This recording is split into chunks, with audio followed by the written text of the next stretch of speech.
I think we are within touching distance now of really unlocking the organisation's potential for healthcare. With me today we have a special guest, Richard from NHS. Richard is the CEO of University Hospital of Leicester, one of the largest trusts within NHS, the National Health Service for UK, serving millions of people.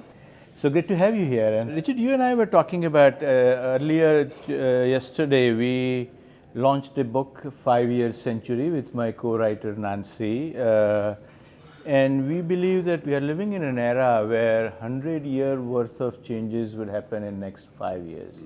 So this is an accelerated century. How do you see the future of healthcare in Agentic era in this accelerated century? It's a real privilege to work in the NHS, and I know how important the NHS is. Whilst it's a privilege, it's also really hard work and it's very challenging at the moment.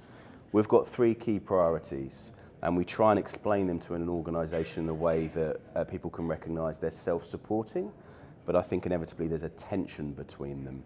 The first priority is around providing great care to all patients, whether that is through curing people of their illness or ideally moving far more towards prevention. The second factor is being a good employer, and I think those 2 things are intrinsically linked.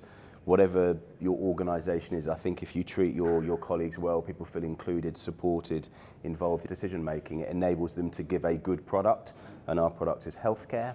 And the third factor is living within the finances. The NHS is funded via taxation, the money is tight at the moment, the economy is struggling. We've got to be far more productive in the future than we have been. There are 3 key priorities. I talk about the balance. I think, as I say, there's a tension there. It's possible to focus on one to the detriment of the other 2. We're trying to focus on all 3. I think the future of healthcare, delivering those 3 priorities, is using agentic AI.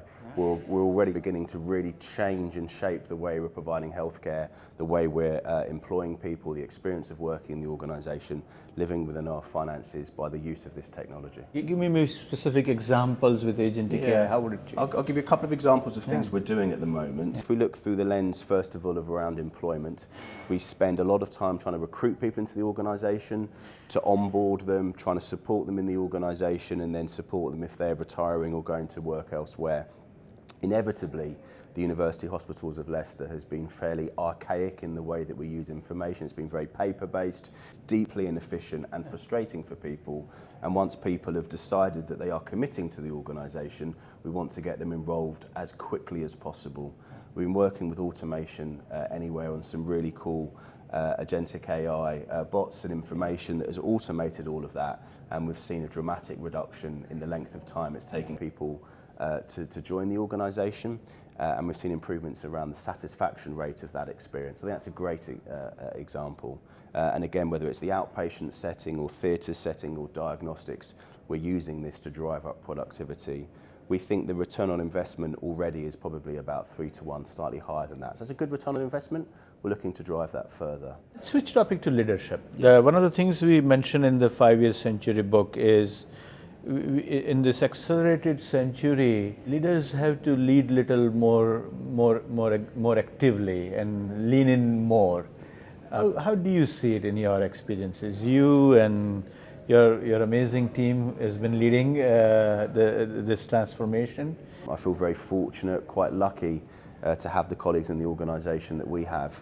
I think my job as a chief exec is to do a couple of things. I think the first thing is to form the best possible team, to find the best individuals and to find a way of working together.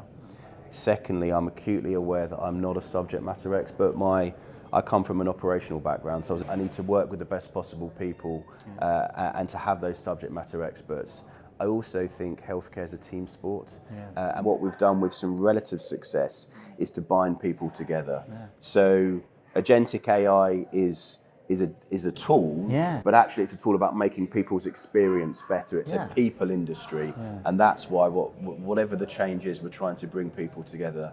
The work at the University Hospitals of Leicester has been jointly led by our fantastic Chief People Officer and our fantastic Chief Digital Information Officer, then working together with their teams. That's unlocking the potential of the organisation. It's bringing technology and people together, and we've been talking about it, how technology and people have to come together side by side, and you've made it happen. That gave me another question in mind. This idea of for a leader to do things here and now and do it in a long term. You described what you're doing now. How do you balance it? How do you say it? So I think even in my sort of relatively senior role, the day-to-day running of the organisation, if I'm not careful, cuts through that longer strategic change. Yeah. So whether it's through our board meetings or committee meetings or executive meetings, or the way that I think I'm constantly trying to navigate my way through big strategic intent, longer term change, but also focusing on the here and now. And I think there's examples, and again, I work with Agentic AI, aligns the here and now with the longer term strategic intent. Ideally, we want to be taking actions that make today better and align with the future. But there's a couple of things that we've been doing that aren't making today better, but we're going to hold our nerve with them, and we'll unlock the organisation in 6, 12, 18 months' time. It's fantastic to talk to you, Richard. Thank you so much. Thank you.